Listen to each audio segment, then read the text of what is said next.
Are you looking to get spooked this October? You might want to check out the Davenport House Museum for an eerie glimpse into Savannah's past. This month on Friday and Saturday nights, the museum is hosting its Living History Yellow Fever in Savannah program. Visitors will get to watch dramatic recreations of the deadly 1820 yellow fever outbreak. The viral infection with no known cure ravaged the city. A lot of those that died are buried in a local park and cemetery. Here in Colonial Park, one of Savannah's oldest cemeteries, is where around 700 victims of yellow fever were buried, many of them in mass, unmarked graves.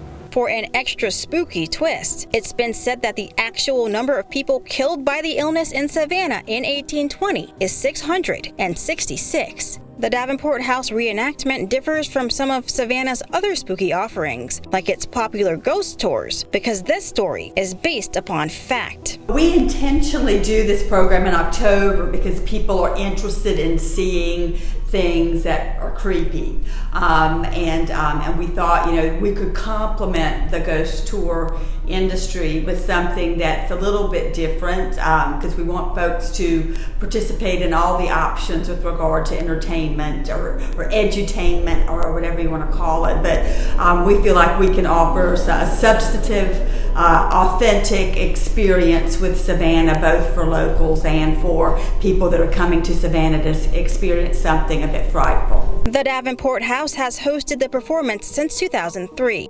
In the show, Cradle portrays Mary Lavender, known as Georgia's first female doctor. Visitors are led through the house at sunset, in rooms only lit by candlelight. The hour-long show looks at how people handled medical treatments and death during that period. We had 5 scenes, so one of them is of a scene of people that are experiencing death and how you care for a dead body. So it's one of those scourges, like malaria, like other kinds of smallpox, diseases that in sort of the pre-medical world of the 18th and 19th century was very little understood, very frightening.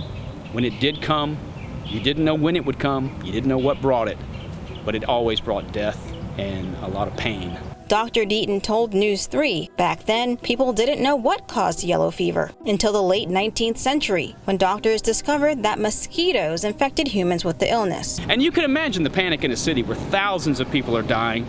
No one knows the cause. No one knows if they should shun the victims, if they should aid the victims. So it was really an act of mercy for people who had no knowledge to go in and comfort the sick, take care of people. At the beginning of the Davenport House tour, attendees were given a folded piece of paper, but they weren't allowed to see what it said until the tour ended. That's when they discovered their fates written on those papers. And while some were lucky enough to survive yellow fever, others, including myself, were not as fortunate. I really hope if people see this and are a bit curious, that they'll just come out and try it and see if they think it's interesting, because we've got a show to put on and we'd love to have an audience, and we think that we can show them a good time. Reporting in Savannah, Ashley Williams, WSAV News 3.